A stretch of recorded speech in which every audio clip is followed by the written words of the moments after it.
Jack the Ripper is one of the most famous figures of the Victorian era, but for some reason other Victorian serial killers have been a bit neglected. Here are some I think you should know about. Amelia Dyer may be among the most prolific serial killers in history. Most historians believe she killed at least 100 people, with some thinking it was over 400. She was a nurse who secretly murdered the children under her care. She would dump their corpses in the Thames and pretend to know nothing of the disappearances. After 20 years of murder, she was found out. Local newspapers dubbed her the Reading Baby Farmer and Nurse Death. She was arrested in 1896. During her trial, it emerged that she poisoned the children. Dyer was executed 2 months later. Edward Roloff killed at least 3 people, 2 of which being his own wife and daughter. He was accused of several other murders, but they were never proven. After his final murder, he was arrested and executed. His execution was actually New York's last public hanging. The most chilling part of his story came after his death. His brain was removed and preserved. It's now kept in a university and is considered the second largest brain ever recorded.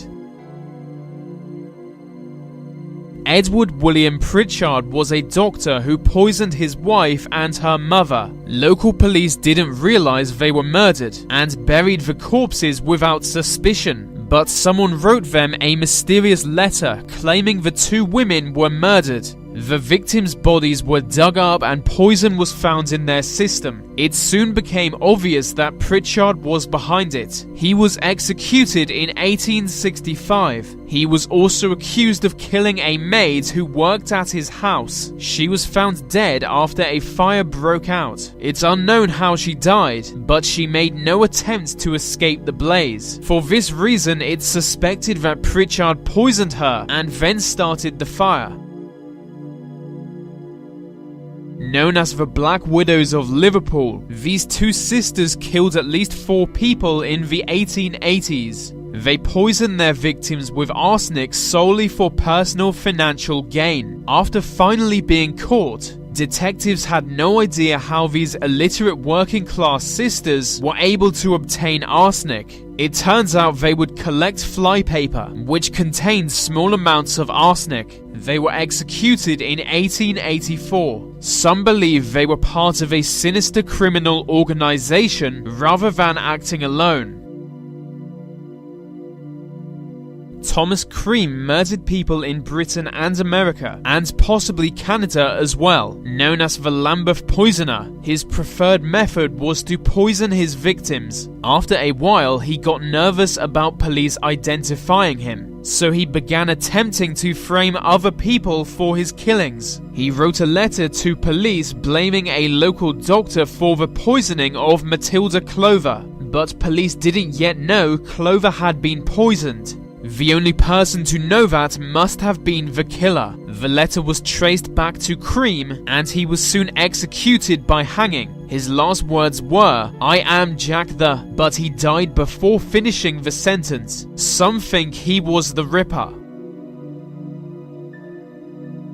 The Bloody Benders were an entire family of murderers. Everyone thought they were a normal, peaceful family, but in secret they murdered 11 people. As owners of a small inn, they would wait for lonely travelers to stay with them. Their murder methods were brutal. One victim had his skull crushed with a hammer. They left corpses at a nearby creek known for bandit activity. When they eventually were linked to the murders, they fled into the wilderness. We don't know where they went or if they evaded authorities.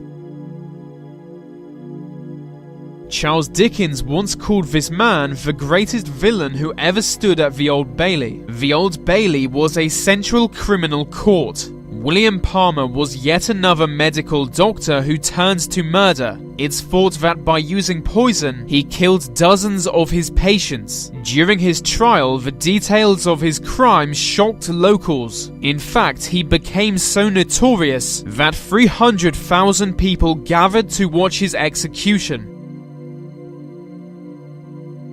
Mary Ann Cotton killed 21 people. 4 of her victims were her own husbands, and 11 were her own children. At first, people joked about her being a murderer, but as more and more of her family members passed away, people began to genuinely doubt her innocence. She was arrested in 1873 and executed the same year. Her story soon inspired a nursery rhyme which began like this: Mary Ann Cotton, she's dead and she's rotten. It's fair to say she was unpopular. In 1846, the story of Sweeney Todd was first published. In the story, Todd ran a barber's shop and would murder his customers. He would cut up their corpses and give their flesh to a local baker. She would put the human meat into pies and sell them to unsuspecting strangers. It's a fictional story, but some historians believe there really was a barber who murdered his customers while giving them a close shave. The London Burkers were a group of Victorian serial killers who were inspired by the Burke and Hare murders in the 1820s. They gained notoriety in the 1830s for reasons you can understand. They would drug, abduct, and murder their victims and sell their corpses to a local medical school who never asked where the bodies came from. But when they delivered the body of a young teenage boy, the doctors called the police. It soon became obvious what was going on, and the Burkers were put on trial, or at least some of them were. We really can't be sure how many members they had.